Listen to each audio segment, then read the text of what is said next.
Class 9th history का chapter number 2 Russian revolution. ये Russian revolution है, इसके बारे में हम पढ़ेंगे। इस पर डिस्कस करते हैं कि आखिर रशिया में रिवॉल्यूशन क्यों हुआ था। तो हम इसके पहले फ्रेंच रिवॉल्यूशन पढ़ चुके हैं कि फ्रेंच रिवॉल्यूशन क्यों हुआ, कैसे हुआ, उसके केस क्या थे। तो देखिए, यूरोप में 17-18 सेंचुरी में पूरी तरीके से मोनार्की रूल था। मतलब हर कंट्री में अगर आप देखेंगे ना, तो यूरोप में एक टाइम था जब पूरी तरह से राजा ही रूल किया करते थे, और वो जो भी लॉ एंड ऑर्डर बनाते थे वो सबको फॉलो करना पड़ता था। मतलब वो किसी को भी कोई राइट्स नहीं देते थे, सारी पावर अपने पास रखते थे राजा, किंग, और वो कहे जाते थे, कह सकते एब्सोल्यूट डिस्पोट। और वो पूरी तरीके से लेविश लाइफ स्टाइल स्पेंड करते थे। मतलब उनको तो सारी फैसिलिटी होती थी, लेकिन जो आम लोकल लोग होते थे, आम सिविलियंस होते थे, उनके पास कोई राइट्स नहीं होते थे, और ना वो कोई राइट्स देना चाहते थे। इसी के अगेंस्ट हमने पढ़ा है कि फ्रांस में एक रिवॉल्यूशन हुआ था, जिसमें लोगों ने पर्सनली अपने राइट्स की डिमांड की थी। कई सालों तक वो रिवॉल्यूशन चलता है, रिवोल्ट होते हैं। फाइनली फ्रांस में एक डेमोक्रेसी स्टेब्लिश हुई, और वहां पे लोगों को इक्वल राइट्स वाली गवर्नमेंट मिल गई जो वो चाहते थे। मतलब वहां पे लोगों को इक्वल राइट्स मिल गए। तो देखिए, जब फ्रांस में लोगों को इक्वल राइट्स मिल चुके थे, तो अब क्या था, जो फ्रांस के नेबर कंट्री थी, नेबर नेशन थे, आस पड़ोस के जो देश थे, वहां पे भी कहीं ना कहीं इक्वल राइट्स की डिमांड होने लगी थी। वो लोग भी ये कहने लगे थे कि यार, जिस तरीके से फ्रांस में मोनार्की रूल पूरी तरीके से एबोलिश हो गया, अब कोई राजा ही नहीं है वहां पे, और एक इक्वल राइट्स वाली गवर्नमेंट है, ठीक उसी तरीके से अब हमारी कंट्री में भी एक इक्वल राइट्स वाली गवर्नमेंट होनी चाहिए। हमको भी डेमोक्रेटिक राइट्स मिले, हमको क्यों राइट्स नहीं है। तो कहीं ना कहीं फ्रेंच रिवॉल्यूशन के बाद डेमोक्रेसी और डेमोक्रेटिक राइट्स की बात यूरोप में होने लगी थी। तो इसके बाद फिर ये रशिया में भी कई कंट्रियों में रिवॉल्यूशन स्टार्ट हो चुके थे, लेकिन वो रिवॉल्यूशन जो हो रहे थे राइट्स को लेकर छोटे मोटे लेवल पे हो रहे थे। फाइनली रशिया में रिवॉल्यूशन हुआ था। तो रशिया में रिवॉल्यूशन होने के और भी रीजन थे। देखिए, यहां ये समझना पड़ेगा कि रशिया में एक तो ये था डेमोक्रेटिक राइट्स को लेकर तो फाइनली रिवॉल्यूशन हुए ही थे, लेकिन इसके साथ और भी केस थे जिसके कारण रशिया के आम सिविलियंस ने अपने अपने डेमोक्रेटिक राइट्स की डिमांड की थी। क्योंकि अगर सिर्फ उनको राइट्स ही चाहिए होते तो रशिया का किंग चाहता तो उनको राइट्स दे देता। हालांकि नहीं देना चाहते थे, ना उनको दिया, लेकिन अगर दे देता तो क्या वहां तो पूरी तरीके से मोनार्की रूल एबोलिश नहीं होता। तो मोनार्की रूल को पूरी तरीके से एबोलिश करना लोगों का मकसद था, ना कि इक्वल राइट्स मिले, लेकिन उसके साथ यार ये मोनार्की रूल्स भी पूरी तरीके से एबोलिश होना चाहिए। क्योंकि इसी में हमको जो भी किंग बोलता है, जो भी राजा बोलता है, उसकी सारी बात एक्सेप्ट करनी पड़ती है, उसके अगेंस्ट तो कोई कुछ कह ही नहीं पाता। तो रशिया में रिवॉल्यूशन हुए थे। तो अब रशिया में रिवॉल्यूशन के केस क्या थे। देखिए, 1894 में रशिया का एक राजा बनता है जिसका नाम था जार निकोलस सेकंड। 1894 में, इसके पहले इनके फादर हुआ करते थे, ये उनके सबसे बड़े लड़के थे, जार निकोलस सेकंड। तो जब ये राजा बनता है तो क्या होता है, ये पूरी तरीके से कहेंगे एक डिक्टेटर है, ये किसी को कोई राइट्स देना ही नहीं चाहता। हालांकि इसके पहले भी किसी को कोई राइट्स नहीं दिए जाते थे, लेकिन बात वही है, फ्रेंच रिवॉल्यूशन के बाद इक्वल राइट्स की कहीं ना कहीं डिमांड होने लगी थी कि हमको एक इक्वल राइट्स चाहिए, इक्वल राइट्स तो मिलना ही चाहिए, इक्वल राइट्स वाली गवर्नमेंट होना चाहिए, इक्वल राइट्स वाली गवर्नमेंट होना चाहिए। तो जार निकोलस सेकंड रशिया के किंग बनते हैं। इनकी वाइफ थी एलेक्जेंड्रिया या एलेक्जेंड्रा भी कह सकते हैं हम। तो ये दोनों मिलकर ही रशिया पे रूल करते थे। इनकी बनाई हुई पॉलिसियां ही चलती थी वहां पे, और लोगों को माननी पड़ती थी। इनका एक एडवाइजर हुआ करता था जिसका नाम था रासपुतिन। वो अपने आप को ये कहा करता था कि मैं एक चर्च से रिलेटेड हूं, और मेरे अंदर कुछ कह सकते हैं अलग अलग पावर है। मतलब मैं बहुत कुछ ऐसा कर सकता हूं जो आम सिविलियंस नहीं कर सकते, ये कहना था रासपुतिन का, जो उनका एडवाइजर था। और कहीं ना कहीं उनकी वाइफ जो एलेक्जेंड्रा थी और जार राजा हुआ करते थे, यहाँ एलेक्जेंड्रा को हम जारीना भी कहेंगे, उनकी वाइफ को जारीना भी कहा जाता था। तो जारीना और जार पे रासपुतिन का काफी इंफ्लुएंस था। क्योंकि क्या था, ये रासपुतिन तरह तरह की कह सकते हैं बातें कहता था, जिस पर स्टार्टिंग में कभी कोई विश्वास नहीं करता था, लेकिन क्या होता था, धीरे धीरे वो जो कहता था उसकी बातें सच होने लगती थी। तो कहीं ना कहीं उस पर लोगों का ट्रस्ट बढ़ता गया रशिया में, और उसको काफी इंपॉर्टेंस दी जाने लगी। यहां तक कि जारीना के लड़के को एक डिसीज भी थी, एक बीमारी भी थी जिसका कोई ट्रीटमेंट उस समय नहीं कर पा रहा था। तो रासपुतिन ने उसको विश्वास दिलाया कि ये आपके लड़के की डेथ नहीं होगी और मैं इसका ट्रीटमेंट कर दूंगा। और फाइनली जारीना का बेटा ठीक हो गया। उसके बाद से अलेक्जेंड्रा या जारीना, कुछ भी कह सकते हैं हम उसको, वो रासपुतिन पे बहुत ज्यादा ट्रस्ट करने लगी थी। तो दोनों ही, जार और जारीना का इस पे काफी इन्फ्लुएंस था रासपुतिन का इन पे, और रासपुतिन एक तरह से इनका एडवाइजर बन गया था। और कह सकते हैं कि इसी की, ये जो कहता था वही पॉलिसियां रशिया में फॉलो होती थी, क्योंकि मानते थे कि ये जो कहेगा वो तो हो ही जाएगा ना, तो राजा अक्सर इसको अपने साथ रखते थे। अब ये तो था, मतलब देखा जाए तो सिर्फ रासपुतिन के कहने पर रशिया की कंट्री में लॉ एंड ऑर्डर फॉलो हो रहे हैं, और वो जो कह रहा है वो हो रहे हैं। दूसरी बात, रशिया की जो कंडीशन थी वो 1920 सेंचुरी में ये थी कि रशिया पूरी तरीके से एग्रीकल्चर पर डिपेंड कंट्री था। मतलब वहां की इकोनॉमी पूरी तरह से एग्रीकल्चर पर ही डिपेंड थी। इंडस्ट्रियल रिवॉल्यूशन अदर कंट्रियों की तरह रशिया में भी हुआ था, मतलब फैक्ट्रियां बनी थी, फैक्ट्रियां एस्टेब्लिश हुई थी, लेकिन उनकी जो नंबर ऑफ फैक्ट्री थी वो बहुत मिनिमम थी। और वहां जो वर्कर काम करते थे उनकी कंडीशन भी बहुत बुरी थी। कह सकते हैं दूर दराज के गांव से, क्योंकि गांव में एम्प्लॉयमेंट नहीं होती थी, रोजगार नहीं था, तो लोग शहरों में आते थे, वहां वर्क करते थे, लेकिन उनकी कंडीशन बहुत खराब थी। उनको टाइम पे सैलरी नहीं मिला करती थी। दूसरी बात, उनको ऐसे अपार्टमेंटों में रहने की फैसिलिटी दी जाती थी वर्करों को, जो अपार्टमेंट बहुत ज्यादा कह सकते हैं गंदे हुआ करते थे, और एक एक अपार्टमेंट में 15 से 20 वर्कर रहा करते थे। सैनिटरी कंडीशन ठीक नहीं थी, हेल्थ केयर फैसिलिटी भी नहीं मिलती थी, ना उनको कोई प्रॉपर फूड मिलता था, ना उनको कोई प्योर वाटर मिलता था। यानी कि पूरी तरीके से देखा जाए तो वर्करों की कंडीशन सबसे खराब थी। दूसरी बात, जो भी रशिया में उस समय गवर्नमेंट कह सकते हैं जॉब्स हुआ करती थी, वो सिर्फ कह सकते हैं एक शाही परिवार के लोगों को ही मिला करती थी, कह सकते हैं हाई सोसाइटी के और हाई क्लास के लोगों को ही मिलती थी। आर्मी और गवर्नमेंट की जो ऊंची पोस्टें हुआ करती थी, मतलब आम सिविलियंस का, आम पब्लिक का उन पोस्टों पे कोई राइट्स नहीं माना जाता था, ना उनको वो पोस्टें मिलती थी। सारी जो पोस्टें थी वो एरिस्टोक्रेट्स और नोबिलिटीज के हाथ में हुआ करती थी, गवर्नमेंट जॉब। तो इसी के कारण रशिया की कंडीशन धीरे धीरे बहुत खराब हो चुकी थी। उनकी एग्रीकल्चर लैंड भी खराब हो गई थी, क्योंकि रशिया यूरोप में है, और यूरोप में हमने देखा है कई बार स्नो फेलिंग हो जाती है, यानी बर्फ जम जाती है फसलों पे। हमने देखा एग्रीकल्चर लैंड पे बर्फ गिर जाती है तो एग्रीकल्चर खराब हो जाती है। तो कई टाइम से इस तरह की कंडीशनें हो रही थी, तो वहां के फार्मर ज्यादा टैक्स नहीं दिया करते थे, लेकिन जार फिर भी उनसे से ज्यादा टैक्स लिया करता था।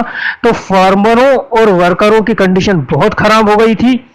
इसके अगेंस्ट कहीं ना कहीं लोगों में एक गुस्सा था जार के अगेंस्ट, कि हमारी कंडीशन बहुत खराब हो चुकी है और ये राजा को सुनने को तैयार नहीं है। ये ज्यादा से ज्यादा क्या होगा, जारीना की एडवाइस लेगा, और रासपुतिन की, उनकी एडवाइस से ही ये जार काम किया करता था, वर्क किया करता था।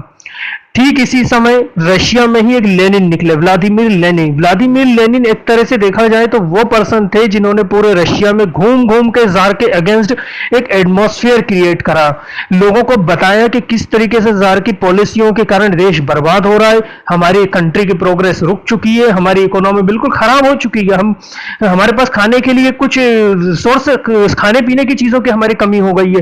तो पूरे रशिया में घूम घूम के व्लादिमीर लेनिन ने लोगों को अपने फेवर में लिया, और फाइनली उनके फेवर में बहुत से फार्मर और वर्कर आ गए थे, कह सकते हैं फार्मर और वर्कर। और 1898 में उन्होंने खुद की एक पार्टी बना ली जिसको कहा गया RSDP। फुल फॉर्म था रशियन सोशलिस्ट डेमोक्रेटिक पार्टी।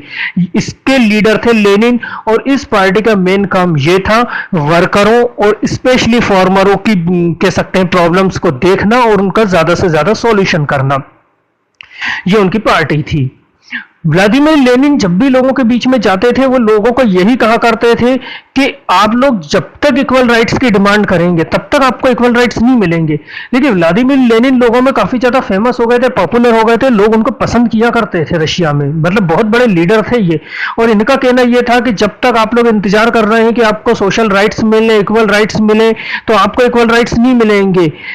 आप लोगों की पूरी लाइफ निकल जाएगी लेकिन आपको इक्वल राइट्स नहीं मिलने वाले हैं। अगर आपको इक्वल राइट्स राइट्स चाहिए, आप लोगों को अपने अधिकार खुद चाहिए, तो आप में से कुछ लोगों को आगे आना पड़ेगा और पावर अपने हाथ में लेनी पड़ेगी। ये जो गवर्नमेंट पावर है इसको अपने हाथ में लो और फिर जैसे उनको यूज करना है उसको करो, तब आपको राइट्स मिलेंगे। अगर आप लोग घर में बैठ के इंतजार करेंगे तो आपको इक्वल राइट्स तो बिल्कुल ही नहीं मिलने वाले। तो इस तरीके से कि स्पीच जब व्लादिमीर लेनिन दिया करते थे उनको लोग बहुत पसंद करते थे, उनके हजारों हजारों लोग उनको पार्टी में इन्वॉल्व हो गए थे। इस कारण जार जो था वो धीरे धीरे कहीं ना कहीं उसको लगने लगा था कि कहीं मेरे अगेंस्ट रशिया में एटमॉस्फेयर क्रिएट हो रहा है, कहीं मुझे ऐसा ना हो कि मेरे अगेंस्ट कुछ एटमॉस्फेयर क्रिएट हो जाए। तो ये जार समझ रहा था। ठीक इसी समय जब ये पार्टी बनी थी, लेकिन कुछ समय बाद ये जो रशियन सोशलिस्ट डेमोक्रेटिक पार्टी ये जो लेनिन की बनी थी, इन लोगों ने जार के अगेंस्ट एक एटमॉस्फेयर क्रिएट कर दिया था और ये चाहते थे कि हम कैसे भी करके इस मोनार्की रूल को एबोलिश कर देंगे और फाइनली फुल कह सकते हैं राइट्स वाली गवर्नमेंट एस्टेब्लिश होगी। लेकिन इसमें भी 1903 में एक कह सकते हैं दो पार्ट बन गए थे, क्योंकि इसमें दो पार्ट बनने का रीजन ये था कि आरएसडीपी में जो लोग थे, एक जो थे मेंशविक थे और एक थे बोल्शविक थे। देखिए मेंशविक वो लोग थे जो ये कहा करते थे कि फाइनली मोनार्की रूल खत्म होने के बाद जो हम रशिया में गवर्नमेंट एस्टेब्लिश करेंगे वो एक डेमोक्रेटिक फॉर्म ऑफ गवर्नमेंट रहेगी। ये थे मेंशविक जो कहा करते थे कि सबको डेमोक्रेटिक राइट्स मिलेंगे और एक democratic form of government establish होना चाहिए। लेकिन लेनिन का कहना यह था कि डेमोक्रेसी की जरूरत नहीं है, डेमोक्रेटिक सबको इक्वल राइट्स दे दिए जाए, इलेक्शन नहीं होंगे तो भी चलेगा लेकिन इक्वल राइट्स सबको देना चाहिए। तो वो लोग जो ये कहते थे कि इलेक्शन की जरूरत नहीं है, बस लोगों को इक्वल राइट्स मिलना चाहिए, तो वो लोग कहलाए थे बोल्शविक। और जो लोग ये कहते थे कि नहीं यार डेमोक्रेटिक गवर्नमेंट एस्टेब्लिश होना चाहिए, वो कहलाए थे मेंशविक। और लेनिन का कहना यह था कि हम कम्युनिस्ट बनाएंगे अपनी कंट्री को, साम्यवादी। ये एक अलग थॉट होती है कम्युनिस्ट कंट्री की, कि कम्युनिस्ट कंट्री का मतलब ये होता है कि लेनिन का ये कहना यह था कि कम्युनिस्ट कंट्री इसलिए बनाएंगे क्योंकि जितने भी रिसोर्सेज है वो सबके हैं, उस पर किसी एक पर्सन का राइट्स नहीं है। हम सारे रिसोर्सेज सब में डिस्ट्रीब्यूट कर देंगे इक्वली, मतलब जो भी चीजें कंट्री में है हम सबको इक्वली डिस्ट्रीब्यूट करेंगे। और कम्युनिस्ट गवर्नमेंट में उनका ये कहना था कि किसी भी पर्सन को प्राइवेट प्रॉपर्टी रखने की परमिशन नहीं होगी। क्योंकि क्यों ऐसा होता है कि किसी पर्सन के पास बहुत ज्यादा प्राइवेट प्रॉपर्टी है, कार है, गाड़ी है, बंगला है, जमीन है, और किसी पर्सन के पास कुछ भी नहीं है, तो उनका कहना था प्राइवेट प्रॉपर्टी तो कोई रखेगा नहीं, और जिसके पास भी प्राइवेट प्रॉपर्टी है सबकी प्राइवेट प्रॉपर्टी ले ली जाएंगी और वो बाकायदा गरीबों में डिस्ट्रीब्यूट की जाएंगी। ये लेनिन का कहना था कि बाकायदा तुम्हारी प्राइवेट प्रॉपर्टी हम जब्त कर लेंगे और उनको गरीबों में डिस्ट्रीब्यूट कर लेंगे, क्योंकि इक्वलिटी होनी चाहिए, सबको इक्वल राइट्स मिलना चाहिए। तो वो लोग जो ये बिल्कुल नहीं चाहते थे, जैसे क्लर्जी थे और जो एरिस्टोक्रेट्स थे और जिन लोगों के पास प्रॉपर्टियां थी, वो लेनिन से नाराज हो गए थे। इसलिए उन्होंने कहा था कि नहीं यार हमको एक डेमोक्रेसी चाहिए। डेमोक्रेसी में क्या होता है कि आपको प्राइवेट प्रॉपर्टी रखने का राइट्स मिलता है, मतलब कोई भी व्यक्ति जैसे इंडिया में आपको अपनी प्राइवेट प्रॉपर्टी रखने का राइट्स है, तो यहाँ डेमोक्रेटिक फॉर्म ऑफ गवर्नमेंट है। तो इस तरह की दो थॉट निकल गई थी। लेनिन कहते थे राइट्स तो मिलेंगे लेकिन इक्वलिटी रहेगी, कोई जरूरत नहीं है देश में इलेक्शन करवाने की, हम रूल करेंगे और लोगों को इक्वल राइट्स दे देंगे और कोई प्राइवेट प्रॉपर्टी नहीं रखेगा, यहां तक कि कोई प्राइवेट बिजनेस भी नहीं होंगे रशिया में। उनका कहना यह था सारी प्रॉपर्टी सारे रिसोर्सेज गवर्नमेंट के होंगे, जो भी चीजें यहाँ पे डेवलप होंगी, जिन भी चीजों का प्रोडक्शन होगा वो सिर्फ गवर्नमेंट करेगी, और किस चीज की कितनी कॉस्ट होगी, कितनी पैसों में उसको सेल करना ये भी गवर्नमेंट डिसाइड करेगी। लेनिन का कहना यह था कि प्राइवेट बिजनेसों में एक्चुअली होता क्या है कि आप अपनी मर्जी से प्रोडक्शन करते हैं और जो भी चीज आपका प्रोडक्ट होता है उसकी कॉस्ट आप अपनी मर्जी से डिसाइड कर लेते हैं, तो ज्यादा से ज्यादा कह सकते हैं चीजों की कॉस्ट ली जाती है।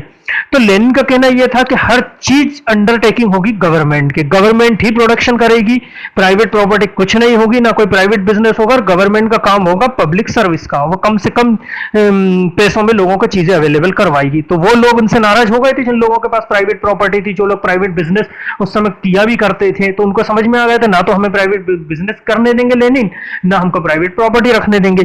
तो वो लोग कहते थे हमारी कंट्री डेमोक्रेसी होनी चाहिए, तो वो कहलाए थे मेंशविक, और वो लोग कहते थे जो कम्युनिज्म की फिलॉसफी को एक्सेप्ट करते थे वो कहलाए थे बोल्शविक। तो ये था 1903 में। अब क्या हुआ था, 1905 में रशिया का जापान से वॉर हो गया था। पहले ही देश की कंडीशन खराब हो रही थी और दूसरी बात जापान से इनका वॉर हुआ था। जापान से वॉर होने की इनकी वजह ये थी, रीजन ये था कि रशिया में जो जार निकोलस थे वो कह सकते हैं एक बहुत बड़ी रेलवे लाइन कह सकते हैं डेवलप करना चाहते थे, जो कह सकते हैं इनके वेस्टर्न पार्ट से ईस्टर्न पार्ट तक आएगी। और इसके पीछे इनका एक ये भी रीजन था कि रशिया के जितने भी पोर्ट होते हैं, कह सकते हैं सी पोर्ट, वो विंटर सीजन में फ्रीज हो जाते हैं, मतलब जम जाते हैं वहां बर्फ के कारण। तो रशिया का किसी भी कंट्री से इंपोर्ट एक्सपोर्ट हो नहीं पाता, ना तो रशिया अपना सामान दूसरी कंट्री में सेल कर सकता है, ना दूसरी कंट्री से कुछ चीज मंगवा सकता है, मतलब ना तो इंपोर्ट कर सकते हैं ना एक्सपोर्ट कर सकते हैं, क्योंकि आपके सारे जितने भी पोर्ट हैं उन पर तो बर्फ जम गई है ना, बर्फ में शिप नहीं चलेंगे। तो इनके पास सिर्फ एक ही ऑप्शन था कि पोर्ट अर्थर एक डेक हुआ करता था इनके ईस्टर्न साइड में। तो जार निकोलस ये चाहते थे कि अगर कैसे भी करके उस पोर्ट अर्थर पे हम कब्जा कर लें या हमारा राइट्स हो जाए तो हमारे को एक वार्म पोर्ट मिल जाएगा, जो विंटर सीजन में भी जहां पे बर्फ नहीं जमेगी, और हम हमारा इंपोर्ट एक्सपोर्ट रशिया का आराम से करते रहेंगे। लेकिन ये वार्म पोर्ट जो था पोर्ट अर्थर, ये कोरिया के पास था, और एक्चुअल में कोरिया और मंचूरिया के पास। और जापान भी कोरिया और मंचूरिया पे अपना राइट्स मानता था और कहता था कि मंचूरिया मेरा है। तो जब इनने जार निकोलस ने वहां पे अपने वर्करों को भेजा, तो कह सकते हैं गवर्नमेंट कह सकते हैं बॉडी स्टेब्लिश कर दी, वहां पे रेलवे लाइन बिछाने का काम भी शुरू हो गया। तो जापान का इनसे कहना यह था कि ये तो हमारी जगह है ना, क्योंकि जापान भी उस पर अपना क्लेम करता था कि मंचूरिया तक आप रेलवे लाइन कैसे ला रहे हैं, क्योंकि जो रेलवे लाइन जाने वाली थी वो मंचूरिया से होते व्लादिवोस्टॉक, और कह सकते हैं मैप में आप देखना आपको समझ में आएगा, और मंचूरिया से होते हुए पोर्ट अर्थर तक जाएगी, पोर्ट अर्थर डेक तक जाएगी। तो जापानी एम्पायर जो था उस समय उन्होंने इनसे यही कहा था कि आप यहां पे अपना इन्फ्लुएंस ना बढ़ाएं, क्योंकि ये तो हमारी भी जगह है ना। लेकिन इनका कहना यह था कि देखिए ये जो जगह थी ना मंचूरिया और पोर्ट अर्थर, ये रशिया को चाइना ने 25 ईयर्स के लिए दिया था रेंट पे उस समय। अब 25 ईयर्स के लिए चीन ने उनको दिया था, तो ये अपनी रेलवे लाइन का प्रोजेक्ट वहां पे कर रहे थे, क्योंकि इनका कहना यह था कि हमको तो चीन ने दिया।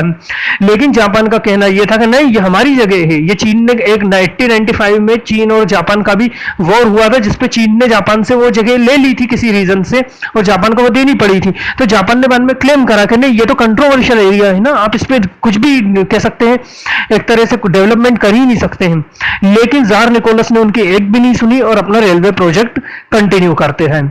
इस पे कई टाइम तक कह सकते हैं बहुत मीटिंग हुई उनके बीच में, रशिया और जापान के बीच में, लेकिन फाइनली जब कोई रीजन नहीं निकला और जार को सुनने को ही तैयार नहीं थे, तो जापान समझ गया था कि इससे पहले मंचूरिया मेरे हाथ से चला जाए और कोरिया भी चला जाएगा, क्योंकि कोरिया पे भी कहीं ऐसा ना हो रशिया, क्योंकि कोरिया पास में है।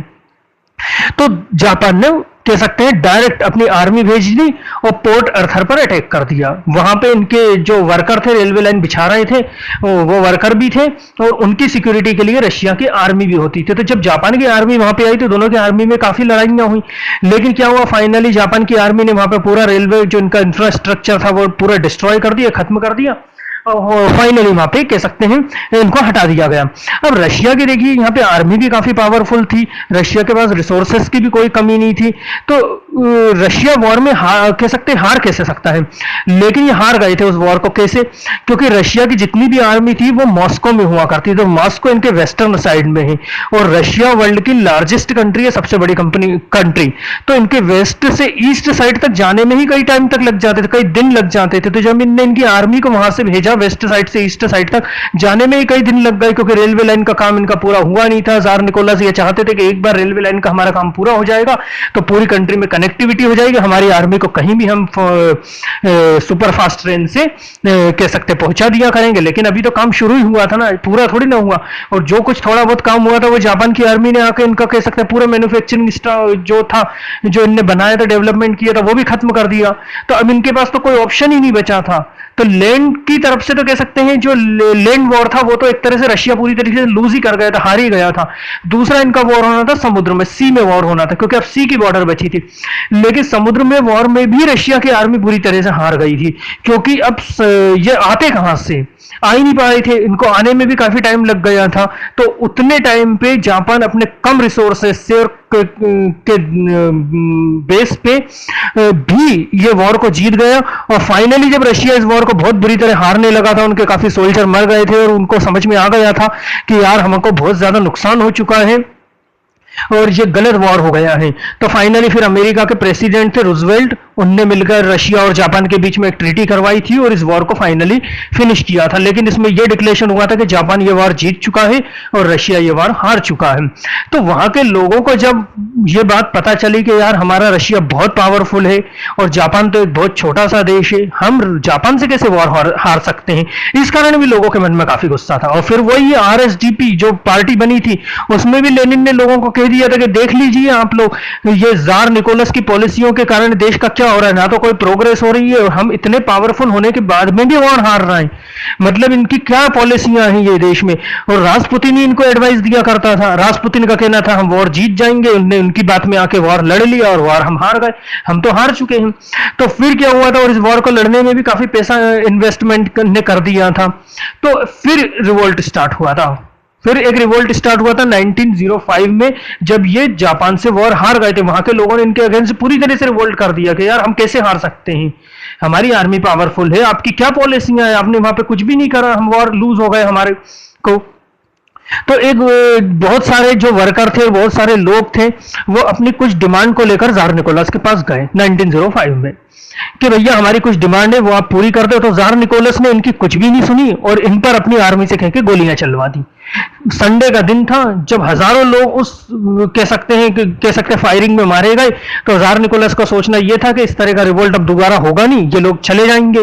लेकिन वो रिवोल्ट पुश तो नहीं हुआ किसी भी तरीके से, और ज्यादा बढ़ गया। अब तो हर कोई जार के अगेंस्ट हो गया था क्योंकि आपने हजारों लोगों को मार दिया। ब्लेडी संडे मतलब बहुत सारे खूनी कह सकते रविवार उसको कहा गया था। तो बहुत सारे लोग मारे जा चुके हैं, तो वो रिवोल्ट और ज्यादा बढ़ गया। फाइनली जार निकोलस को यह लगने लगा कि अब मेरी आर्मी भी इस रिवोल्ट को नहीं रोक पाएगी। तो जार निकोलस को उनके एडवाइजरों ने बोला कि अब आपको आकर कुछ इनको रिलैक्सेशन देना पड़ेगा। जब इनको कुछ रिलैक्सेशन देना पड़ेगा तो जार निकोलस समझ गए थे कि नहीं, अगर मैं इनको कोई रिलैक्सेशन नहीं दूंगा तो कहीं ऐसा ना हो कि अब ये लोग मेरे को हटा दे, क्योंकि रिवोल्ट बहुत ज्यादा हो रहे थे, प्रोटेस्ट भी बहुत ज्यादा हो रहे थे बाहर, इसका उनको डर हो गया था। तो फाइनली जार निकोलस आए और लोगों के सामने एक डिक्लेरेशन किया कि नहीं, अब हम एक डेमोक्रेसी की शुरुआत करेंगे और मैं आप लोगों के कंडीशन समझता हूं, और हम एक पार्लियामेंट स्टेब्लिश करेंगे जिसमें आप ही लोग इलेक्शन फाइट करिए और उस पार्लियामेंट में आइए और जो भी कंट्री के लिए आपको डिसीजन लेना है ले लीजिए। और इनने एक पार्लियामेंट बनाई थी, स्टेब्लिश करी थी, जिसको ड्यूमा कहा गया था। इनका ये कहना था। हालांकि फाइनली इनने ड्यूमा स्टेब्लिश की गई, उसमें इलेक्शन भी हुए, लेकिन उसमें भी इलेक्शन में फाइट कौन करेगा, इलेक्शन लड़ने का राइट्स किसको दिया, सिर्फ हाई क्लास के लोगों का था कि वही लोग इलेक्शन लड़के आ सकते हैं, उसमें हर कोई नहीं आएगा। वोट डालने का राइट्स भी कुछ लोगों तक ही सीमित था कि हर कोई वोट नहीं डालेगा उसमें। अब इस ड्यूमा के अकॉर्डिंग एक बॉडी स्टेब्लिश हुई और फाइनली प्राइम मिनिस्टर बनाएगा। इलेक्शन भी हुए और प्राइम मिनिस्टर बने जिनका नाम था पीटर स्टोल्फिन, फर्स्ट प्राइम मिनिस्टर बन गए रशिया के। लेकिन देखिए ये प्राइम मिनिस्टर बन तो गए थे और जार का कहना यह था कि हम एक डेमोक्रेसी की स्टार्टिंग करेंगे, शुरुआत कर देंगे, लेकिन कहीं ना कहीं फिर भी इस ड्यूमा पे कंट्रोल जार का ही चलता था। अभी पूरी तरीके से नहीं हटे हैं जार ने सिर्फ ये कहा है कि हम एक डेमोक्रेसी की शुरुआत करेंगे। वो तो लोगों के सामने उन्होंने डिक्लेरेशन कर दिया है कि हम शुरुआत कर रहे हैं, ड्यूमा बना रहे हैं, लेकिन कंट्रोल अभी भी इनका है। तो सबसे पहले प्राइम मिनिस्टर जो बन गए थे पीटर स्टोल्फिन। अब इनने लोगों के लिए काफी अच्छे काम कर रहे थे, काफी बढ़िया काम कर रहे थे। लैंड रिफॉर्म्स लाए थे, एग्रीकल्चर रिफॉर्म्स लाए थे, लोगों का टैक्स भी इनने काफी कम किए थे और जो भी उनकी प्रॉब्लम थी वो सॉल्व कर रहे थे। तो इस कारण लोग इनको काफी पसंद करने लगे थे पीटर स्टोल्फिन को। कह सकते हैं 1906 से लेकर 1911 तक ये रशिया के प्राइम मिनिस्टर रहे थे, बहुत पॉपुलर हो गए थे और इस कारण जार डर गया था। जार को डर हो गया था कि यार ये लोगों में बहुत पॉपुलर हो गए, कहीं ऐसा ना हो कि यहां अब मेरे हाथ से पूरी तरीके से पावर ले ली जाए, पीटर स्टोल्फिन के हाथ में आ जाए, मेरे को पूरी तरह से हटाना दे। तो जार निकोलस ने इनका मर्डर करवा दिया उस समय, क्योंकि वो जानता था कि अगर इस तरह से चला तो मेरे को तो लोग हटा ही देंगे ना। तो जार निकोलस ने इनका मर्डर करवा दिया। अब जैसे ही इनका मर्डर हुआ, कह सकते हैं मर्डर हो गया, इनकी हत्या हो गई, तो लोगों में फिर एक गुस्सा आ गया कि लोग फिर कहने लगे कि हमारे प्राइम मिनिस्टर जो हमारे लिए अच्छा वर्क कर रहे थे उनकी हत्या भी जार निकोलस ने करवाई है। फिर लोग वापस उग्र हो गए, फिर कह सकते हैं वही लोग सड़कों पर आ गए, स्ट्राइक होने लगी, रिवोल्ट होने लगे। ठीक इसी समय फर्स्ट वर्ल्ड वॉर शुरू हो गया था। पहले ही लोग नाराज थे, गुस्सा थे और फर्स्ट वर्ल्ड वॉर की स्टार्टिंग हो गई थी। अब फर्स्ट वर्ल्ड वॉर की स्टार्टिंग हुई अब क्या था, ये फर्स्ट वर्ल्ड वॉर में भी रशिया के जार निकोलस ने पार्टिसिपेट इसलिए किया था क्योंकि रासपुतिन ने इनको कहा था कि ये वॉर हम जीत जाएंगे, तो जार निकोलस ने अपनी आर्मी को बॉर्डर पर लड़ने के लिए भेज दिया था, क्योंकि रासपुतिन का कहना था कि हम ये वॉर जीतेंगे। तो जार निकोलस चाहता था कि हम अगर वॉर जीत जाएंगे तो यूरोप में काफी हमारी गुडविल बढ़ जाएगी और बहुत सी ऐसी जगह है जिस पर हम कंट्रोल कर लेंगे। इसके पीछे इनका ये मोटिव था। तो 1914 में ये वॉर स्टार्ट हुआ रासपुतिन के कहने पर, लेकिन 1915 तक आते आते ये वॉर लूज होने लगा था। कह सकते हैं इनकी धीरे धीरे हार होने लगी थी। 1916 में चीजों की कमी होने लगी थी, क्योंकि सारा जितना भी रिसोर्सेस थे, सारा जितना भी इन्वेस्टमेंट हो रहा था पैसे का और खाने पीने की सारी चीजें सोल्जरों को भेजी जाती थी, क्योंकि इनका कहना यह था कि आर्मी के सोल्जरों को पहले सारी फैसिलिटी मिलनी चाहिए खाने पीने की, तो लोगों को नहीं मिल रही थी ना। और 1917 तक आते आते तो खाने पीने की इतनी कमी हो गई थी कि लोग सड़कों पर आ गए थे। फिर कह सकते हैं वही स्ट्राइक होने लगी, रिवोल्ट होने लगे। पहले ही लोग नाराज थे कि हमारे जो प्राइम मिनिस्टर थे वो हमारे लिए कुछ अच्छा वर्क कर रहे थे, तो उनकी तो हत्या कर दी गई, उनको मार दिया गया और ये फर्स्ट वॉर अलग शुरू हो गया। तो इसमें रशिया की इकोनॉमी पूरी तरह से गिर चुकी थी, लोगों की हालत खराब हो चुकी थी, लोगों को कोई इक्वल राइट्स नहीं दिए जा रहे थे, लोगों में बहुत गुस्सा था। लोगों का कहना यह था कि पहले कंट्री के लिए आप अच्छा काम करें और फर्स्ट वर्ल्ड वॉर खत्म करो, फर्स्ट वर्ल्ड वॉर में हम पार्टिसिपेट क्यों कर रहे हैं। लेकिन जार निकोलस किसी भी कंडीशन में फर्स्ट वर्ल्ड वॉर को कह सकते हैं विथड्रॉ नहीं करना चाहता था, वो छोड़ना ही नहीं चाहता था, वो तो लड़ना ही चाहता था कि हम तो लड़ेंगे और जीतेंगे। तो फाइनली क्या हुआ, जब खाने पीने की चीजें बहुत कम हो गई रशिया में, कह सकते हैं उस समय खाने को कुछ भी नहीं बचा था, तो लोग पेट्रोग्रेड जो इनकी एक सिटी है, पेट्रोग्रेड की सड़कों पर आ गए। हजारों हजारों की भीड़ में लोग सड़कों पर आ गए और सड़कों पे जो भी खाने पीने की जो कोई शॉप हुआ करती थी उन पर लूटमार मच गई, लड़ाइयां हो गई। तो जार निकोलस ने फिर अपनी आर्मी को उन पर गोलियां चलवाने को कहा। ये हुआ था 7 मार्च 1917 को। ये कह सकते हैं ये जो रिवॉल्यूशन हुआ था दो फेज में हुआ था, एक मार्च में हुआ था और 1917 और एक अक्टूबर 1917 में हुआ था। तो ये फर्स्ट हुआ था जब बहुत ज्यादा प्रॉब्लम हो गई थी, खाने पीने की कमी हो गई थी, तो 50 से 60 हजार लोग सड़कों पर आ गए थे, लूटमार मच गई थी। उस समय जार निकोलस ने अपनी आर्मी को उन पर फिर गोलियां चलवाने को कहा था, लेकिन इस बार आर्मी ने उन पर गोलियां नहीं चलाई थी, आर्मी खुद उनके सपोर्ट में आ गई थी। जब आर्मी भी उनके सपोर्ट में आ गई तो रशिया का जार निकोलस समझ गया था कि अब तो बहुत ज्यादा ही प्रोटेस्ट हो गए, कहीं ऐसा ना हो कि कहीं मेरा मर्डर हो जाए, क्योंकि उस समय कुछ इनको पता चल गया था, इनके सीक्रेट कह सकते हैं जो इनके कुछ कह सकते हैं स्पेशल सीक्रेट गार्डों से कि हत्या हो सकती है यहाँ के राजा की। तो जार निकोलस ने इससे बचने के लिए अपने भाई को राजा बनाना चाहा वहां का, कि भाई मैं बना देता हूं अपने भाई को, ताकि मेरे को तो नहीं मारेंगे, अगर राजा को मारेंगे ही तो मेरे भाई का मर्डर हो जाएगा, मैं तो बच जाऊंगा और मैं वापस पावर अपने हाथ में ले लूंगा। तो इनका जो ब्रदर हुआ करता था माइकल, उसको जब इनने ये बोला था कि भाई अब तू राजा बन जा यहाँ का, तो उसने मना कर दिया था, क्योंकि वो समझ गया था कि बाहर बहुत प्रोटेस्ट हो रहे हैं राजा के अगेंस्ट, मोनार्क के रूल के अगेंस्ट, मर्डर कभी भी हो सकता है, तो वो भी नहीं बना। फाइनली जार जब समझ गए थे कि अब कुछ भी नहीं हो सकता, तो इनने खुद ने सब लोगों के बीच में आए थे और इनने डिक्लेरेशन कर दिया था कि भैया अब मैं खुद एब्डिकेट कर रहा हूं, मतलब मैं खुद यहां से जा रहा हूं, ये मोनार्क के रूल से मैं खुद हट रहा हूं, अब है ही नहीं कोई मोनार्क की सिस्टम, मतलब मैं खुद राजा हुई ही। अब तो आप लोग जो भी करना चाहते हैं, इलेक्शन लड़ना चाहते हैं, पार्लियामेंट बनाना चाहते हैं, जो गवर्नमेंट स्टेब्लिश करना चाहते हैं करिए, मैं अब मोनार्की रूल मतलब मैं खुद एब्डिकेट कर रहा हूं ना, मैं मतलब खुद राजा की जो पोस्ट होती है उसको खुद छोड़ रहा हूं। तो उनने खुद ने छोड़ दी डर के। अब देखिए जैसे ही जार निकोलस ने एब्डिकेट किया, जो इनने पहले ड्यूमा बनाई थी पार्लियामेंट, पहले उसको इतनी पावर नहीं थी, क्योंकि पहले क्या होता उस पर जार का कंट्रोल चलता था, क्योंकि जार किंग था। लेकिन अब जो हुआ है, कह सकते हैं ये रिवोल्ट हुआ है, इसमें पूरी तरीके से इनने इनकी जो पोस्ट है इसको छोड़ दिया है। तो अब जब राजा ही कंट्री में नहीं है तो पावर अब किसके हाथ में आ जाएगी, पूरी तरीके से ड्यूमा के हाथ में आ जाएगी। अब पूरी तरह से पावर ड्यूमा में आ गई है, क्योंकि राजा है ही नहीं। पहले तो राजा था तो ड्यूमा को कंट्रोल करता था, लेकिन अब ड्यूमा को कंट्रोल करने वाला कौन है, जो इनकी पार्लियामेंट बनाई थी उसको कंट्रोल करने वाला कोई नहीं बचा, तो पावर पूरी तरह से ड्यूमा ने ले ली। फाइनली फिर इस ड्यूमा के अकॉर्डिंग, ड्यूमा के कह सकते हैं थ्रू एक प्राइम मिनिस्टर बनाए गए थे जिनका नाम था अलेक्जेंडर क्रेंस्की। लेकिन ये दूसरे प्राइम मिनिस्टर थे और इनको कहा गया था कि अब आप प्राइम मिनिस्टर बन गए हैं, आपको हमने प्राइम मिनिस्टर बना लिया। और ये जो ड्यूमा बनी थी जिसमें पावर आई थी, ये मेंशविक लोग पावर में आ गए थे। देखिए जैसे ही राजा ने एब्डिकेट किया था, पावर मेंशविकों के हाथ में आई थी, ना कि बोल्शविकों के, क्योंकि बोल्शविक क्या चाहते थे, कम्युनिज्म हो, गवर्नमेंट का फॉर्म क्या हो, कम्युनिस्ट हो।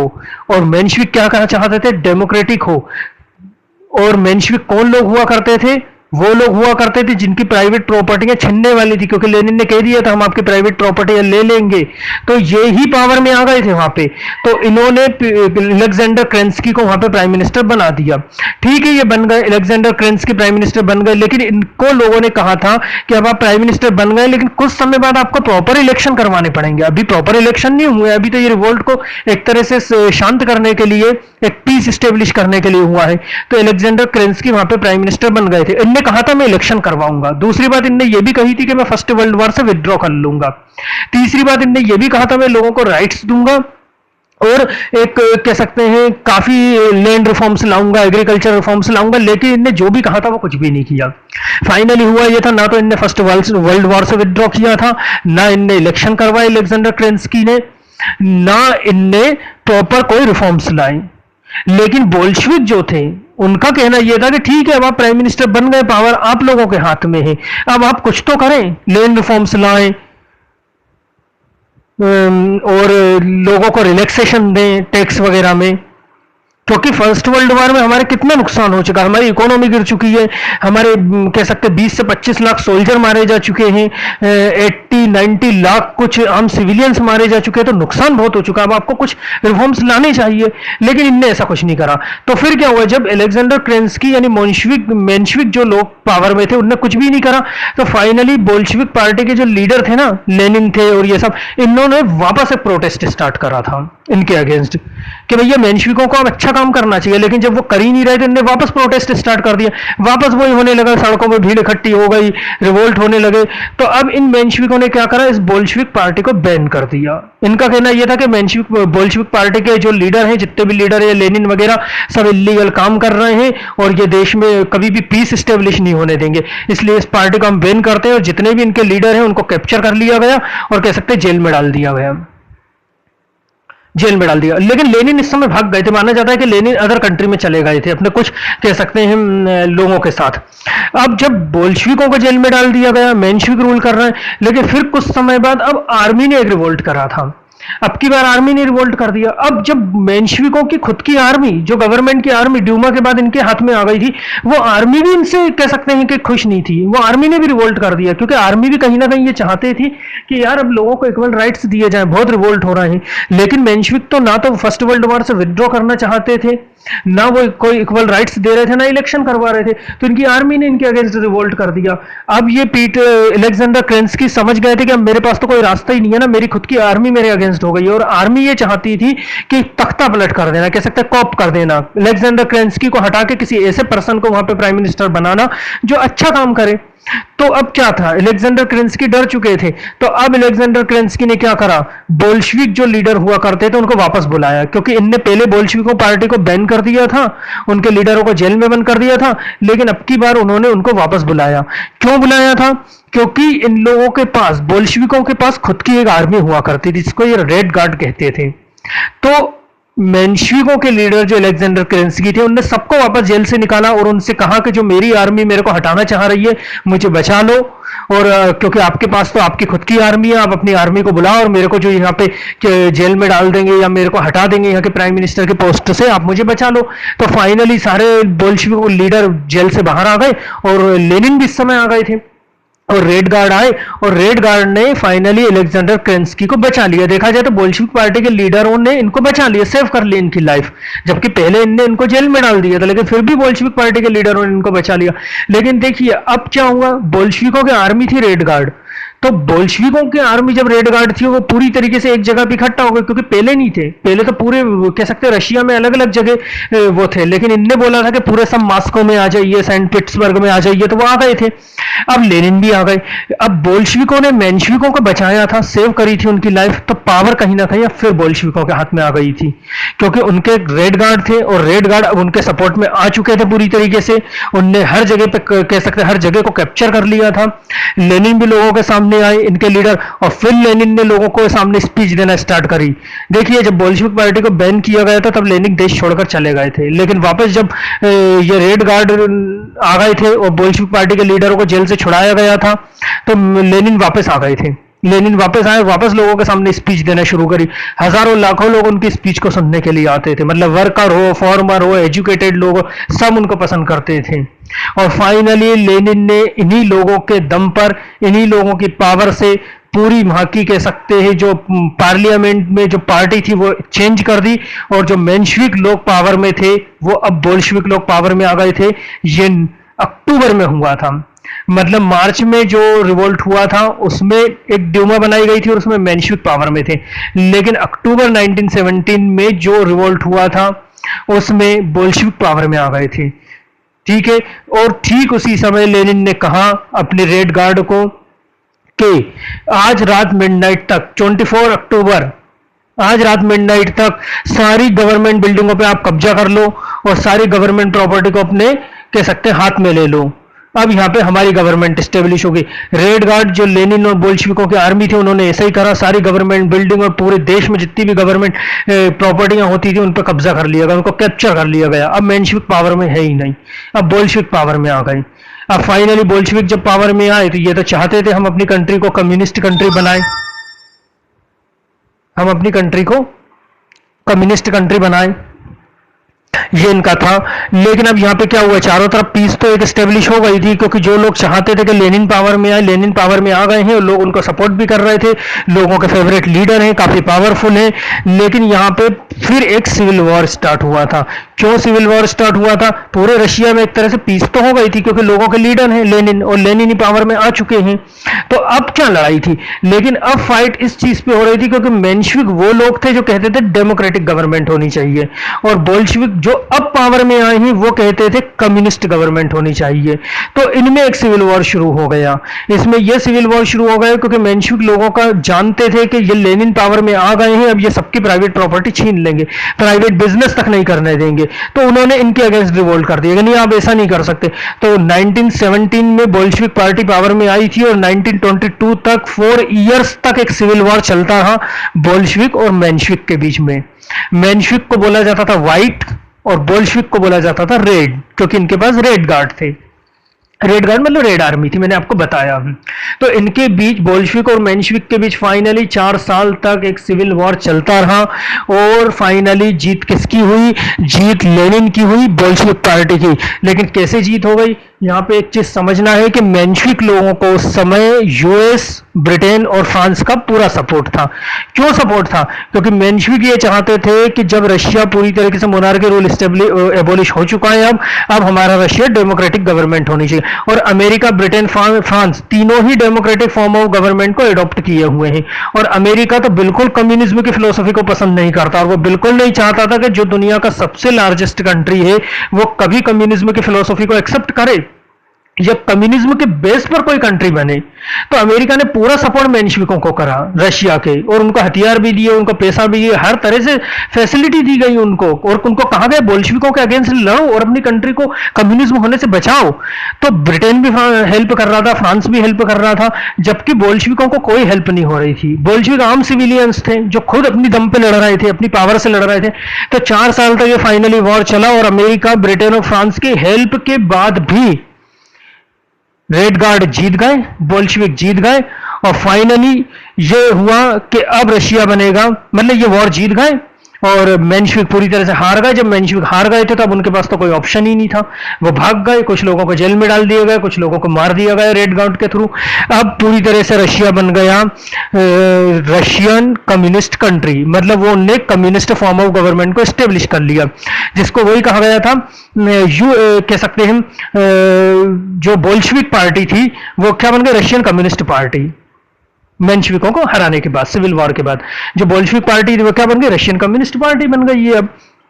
तो अब क्या हुआ इस पूरे जो रशिया में जो ये सब चल रहा था, इसका हुआ क्या? फाइनली एक यूएसएसआर स्टेब्लिश हुआ। यूएसएसआर मतलब Russia communist form of government को स्टेब्लिश करा, और जो भी कंट्रियां इस फॉर्म गवर्नमेंट के फॉर्म को पसंद करती थी वो रशिया में मिलते चले गए, मतलब कह सकते हैं उसमें मिक्स होती गई, और ऐसे करते करते कुछ कुल 14 कंट्रियां रशिया में मिक्स हो गई। कह सकते हैं 14 अलग अलग देश और एक रशिया, इन सब ने मिलकर एक कह सकते बहुत बड़ा नेशन स्टेब्लिश करा था, जिसको कहा जाता था यूएसएसआर। इसका फुल फॉर्म था यूनियन सोवियत सोशलिस्ट रिपब्लिक, और ये पूरी तरीके से कम्युनिस्ट बेस्ड कंट्री था, जो कि जिसको वेस्टर्न कंट्री, वेस्टर्न यानी अमेरिका, ब्रिटेन, फ्रांस और जो भी वेस्ट की कंट्रियां थी वो बिल्कुल पसंद नहीं करती थी कि इतनी बड़ी कंट्री जो दुनिया की लार्जेस्ट कंट्री है, एरिया वाइज है, रिसोर्सेस की कोई कमी नहीं है, वो कभी कम्युनिज्म की फिलोसफी को एक्सेप्ट करे। लेकिन फाइनली ये कंट्री बन गई थी, और फाइनली इनके नेता जो इनके लीडर थे लेनिन अब प्राइम मिनिस्टर बने, और लेनिन ने फिर वही लोगों के सामने आके डिक्लेरेशन करा कि सबको इक्वल राइट्स मिले जाएंगे, सबको प्रॉपर राइट्स दिए जाएंगे, सारे कह सकते हैं चीजें अवेलेबल होंगी हर पर्सन के लिए। लेकिन वही उनका कहना यह था कि कोई प्राइवेट बिजनेस नहीं होगा, हर बिजनेस गवर्नमेंट के अंडरटेकिंग होगा, एक सुई से लेके बड़े बड़े शिप तक गवर्नमेंट बनाएगी, और उनको किस कॉस्ट में सेल करना होगा ये भी गवर्नमेंट डिसाइड करेगी। जितने भी लैंड ओनर थे, जितने भी बड़े बड़े बिजनेसमैन थे, सबकी प्रॉपर्टियां लेनिन ने कहा था उसी के थ्रू लेनिन ने जब्त कर ली, उनको गरीबों में डिस्ट्रीब्यूट कर दी थी। बहुत बड़ा काम था उस समय लेनिन का, कि जितने भी बिजनेसमैन हुआ करते थे उस समय उनके सबसे पावर ले ली गई, सबकी प्राइवेट प्रॉपर्टियों को रखने पर बैन कर दिया गया, और जिन लोगों के पास थी उनसे छीन ली गई और गरीबों में डिस्ट्रीब्यूट कर दी गई। और उन्होंने फाइनली कहा कि अब गरीब और अमीर इक्वल हो गए हैं, ये होती है एक्चुअल में इक्वलिटी, ये लेनिन का कहना था। हजारों लोग उनके सपोर्ट में थे, इसके दम पे उन्होंने यूएसएसआर एस्टेब्लिश कर लिया, union Soviet socialist Republic. Finally हुआ क्या, कह सकते हैं कम्युनिज्म के बेस पर पहली बार कोई कंट्री बनी थी। इसके पहले कोई भी कंट्री कम्युनिज्म के बेस पर नहीं बनी थी। कम्युनिज्म की थॉट अगर हम देखें तो कार्ल मार्क्स ने दी थी सबसे पहले। उनका ही कहना यह था कि सारी पावर गवर्नमेंट के हाथ में नहीं, सारी पावर वर्करों के हाथ में होनी चाहिए, गरीबों के हाथ में पावर होनी चाहिए, और इसके बेस पर कोई कंट्री बन रही है, ये बहुत बड़ा काम था उस समय। फाइनली कम्युनिज्म के बेस पर एक कंट्री बनी, वो भी दुनिया की सबसे बड़ी कंट्री, और इसके बाद चीन भी कम्युनिस्ट कंट्री बन गया। जो भी इस फिलोसफी को एक्सेप्ट करता था वो अपनी कंट्री को कम्युनिज्म के फिलोसफी के बेस पर बनाता था। चीन बना, क्यूबा बना, वियतनाम बना, कोरिया बना, ये सभी कम्युनिज्म कंट्री बनी। लेकिन हर कंट्री में कहीं ना कहीं अमेरिका इन्वॉल्व हुआ था बाद में, क्योंकि अमेरिका बिल्कुल कम्युनिज्म की थॉट को वेस्टर्न कंट्री अमेरिका सपोर्ट नहीं करता था, क्योंकि उनका मानना था कम्युनिज्म की फिलॉसफी बहुत बेकार है, उसमें राइट्स नहीं दिए जाते हैं। तो फाइनली ये, हाँ इसमें एक चीज और मैं बताता हूं आपको, ये जो रासपुतिन था, रासपुतिन की कुछ चीज मैं आपको बताना भूल गया था। फाइनली तो ये क्या हुआ, रशिया का सिविल वॉर वगैरह सब खत्म होता है, रशिया कम्युनिस्ट कंट्री बनता है, चैप्टर यहीं एंड हो जाता है।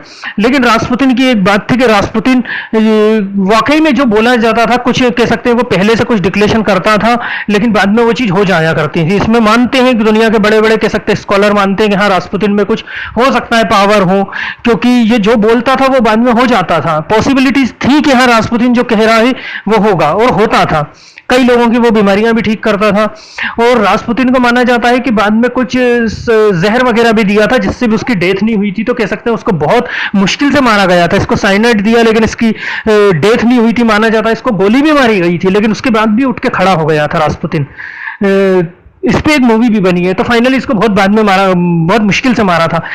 और ये जो आजकल जो टीवी सीरियल और जो मूवियां बनती हैं जिसमें पहले से एक चीज दिखाई जाती है कि ये सारी जो भी इंसिडेंट है काल्पनिक है, इसका आता है आजकल टीवी सीरियल आप जब भी देखते हैं और मूवियां देखते हैं तो इसमें एक चीज दिखाई जाती है कि ये जो भी हम स्टोरी दिखा रहे हैं इसका किसी भी जीवित या मृत व्यक्ति से कोई संबंध नहीं है। अगर किसी से भी इसका कोई रिलेशन होता है तो इसकी रिस्पॉन्सिबिलिटी हमारी नहीं होगी। ये चीज दिखाने की शुरुआत कहां से हुई थी, ये कह सकते हैं ये क्यों दिखाया जाता है मूवियों में और टीवी सीरियलों में। हुआ ये था कि रासपुतिन के एक मूवी बनी थी सबसे पहले 1933 में। रासपुतिन को बेस बनाकर ही एक मूवी बनाई गई थी, कह सकते हैं एक फिल्म थी वो। तो उसमें क्या था, एक इन पे एक ये हो गया था, केस हो गया था तो कि रासपुतिन को जो भी उस मूवियों में दिखाया जा रहा है वो सब गलत दिखाया जा रहा है, ऐसा कुछ होता नहीं है ये। तो उसमें कुछ कंट्रोवर्सी हो गई थी, जिसके बाद ही सबसे पहले उस मूवी को जब फाइनलाइज किया गया था उसमें ये चीज जोड़ दी गई थी कि हम जो मूवी बना के दिखा रहे हैं इसका जीवित या मृत व्यक्ति से कोई संबंध नहीं है। अगर किसी भी घटना से इसकी रिलेशन होता है तो उस पर रिस्पॉन्सिबिलिटी नहीं रहेगी। तो उसके बाद से ही हर टीवी सीरियल और हर मूवियों में ये चीज दिखाने का ट्रेडिशन तक चला था। तो ये चीज सबसे स्पेशल है कि जो मूवियों में और जो टीवी सीरियलों में ये जो ट्रेडिशन चला है ना, एक टेक पहले दिखा देते हैं, वो एक कह सकते हैं। तो वो कब से चला है, 1933 से। और रासपुतिन पे मूवी बनाई थी, उस पर कंट्रोवर्सी क्रिएट हो गई थी। उसके बाद फर्स्ट उस मूवी में वो चीज लगाई गई थी और उसके बाद दूसरी मूवियों में। तो फाइनली आपका ये वार खत्म होता है, कह सकते हैं रशियन रिवॉल्यूशन फिनिश होता है। ये बस यहीं तक था और फाइनली रशिया बन गए कह सकते हैं कम्युनिस्ट फॉर्म ऑफ गवर्नमेंट, और आज तक Russia communist form of government है। वहां पे कम्युनिज्म की फिलोसफी को आज तक एक्सेप्ट किया हुआ है। Thank you very much.